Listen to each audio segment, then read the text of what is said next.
I get so sick and tired of people telling me that I'm only one person. I can't do anything. Fucking do something. I'm not asking you to dig a ditch. I'm asking you to share a video. Just do it and watch it. Our very lives depend on it. We're being fucked over. The world is now divided into three camps. The first camp, which is the largest, contains the people who are terrified and who think lockdowns are a great idea. They honestly believe that if we don't all stay indoors and shut the windows, then the plague's going to kill us. Some worry about the lockdown ending and believe that everyone should stay locked in forever, or until the scientists can confirm that either the last bug has been killed or they've got a really nice, safe, effective jab they can give us. This camp includes those trade union leaders who are insisting that their members will not go back to work until they've all been equipped with the full regalia: gowns, hats, masks, goggles, gloves, white rubber boots, special socks. Moreover, they insist that their members must be kept 6 feet away from one another at all times. And the camp includes those parents who say they won't let their children go back to school if and when the schools eventually reopen.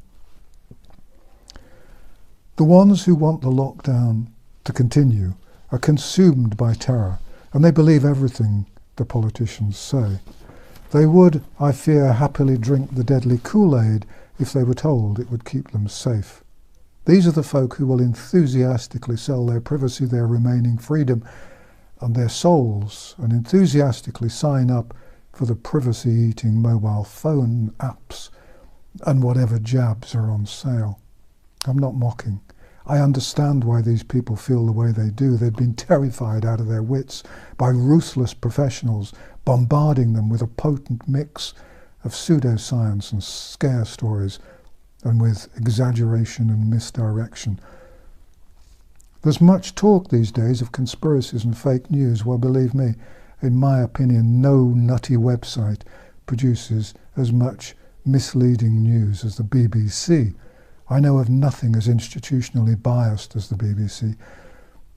Yesterday on the BBC website there was a story that the coronavirus has now infected 4 million people around the world.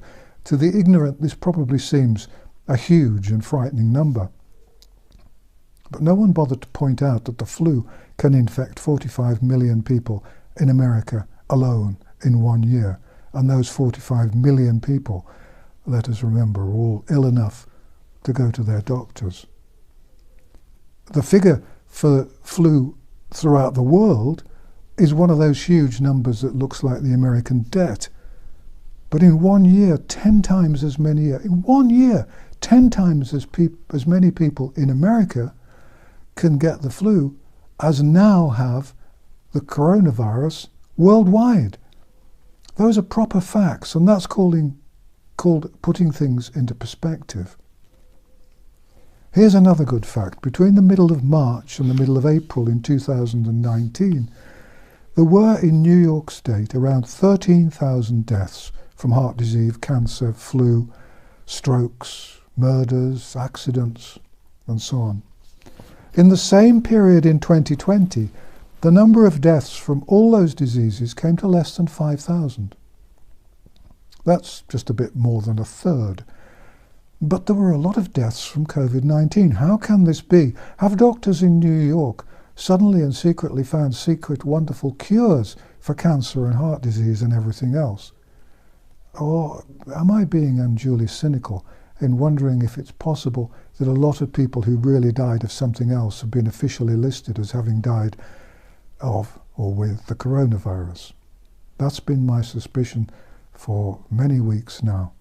And there's been lots of other evidence to support that. The statistics are bad enough, but the thing that really infuriates me is that no one in authority seems to care that real people are suffering because of these stupid policies. In newspapers and on TV, we've been exposed to a lot of pictures of people who tragically died with the coronavirus and a few who died of it. But we haven't had any pictures of the people with cancer or heart disease or whatever else who are going to die because their treatment's been stopped. There are lots of people who are going to die sooner than they should because their treatment has been halted. Their pictures won't appear on the TV or in the tabloids, and there are already at least 10 times as many people in this category as there are in the COVID-19 category. In the UK, the evidence shows that the hospitals in many parts of the country are half empty, and those doctors and nurses not dealing with coronavirus patients are standing around wondering where all the patients went. Please don't bother reaching for the thumbs down button, because it's true, and attacking me isn't going to change the truth. Politicians are enjoying their new power, and I'm afraid they don't give a damn about you and me. If this false crisis ever ends, waiting lists for urgent surgery are going to be years long. Millions will be waiting for life-saving surgery, radiotherapy and so on. Doctors and nurses know this is happening, and they don't want it to happen. But they're doing what they're told to do by the moronic advisors and bureaucrats and politicians who probably goose-step to work every morning. And as a few Germans discovered 75 years ago, it isn't enough to say, I was doing just what I was told to do. Doctors and nurses should stand up and speak out. I know it may endanger careers. I buggered up my career long ago by speaking out. But this is far more important than anyone's career. And when the time comes to decide who screwed up and who's responsible for hundreds of thousands of unnecessary deaths, the politicians and the bureaucrats will disappear and wriggle out of the responsibility. It'll be the doctors and nurses who allowed all this to happen, who'll be the ones to pay the price in their souls, if nowhere else.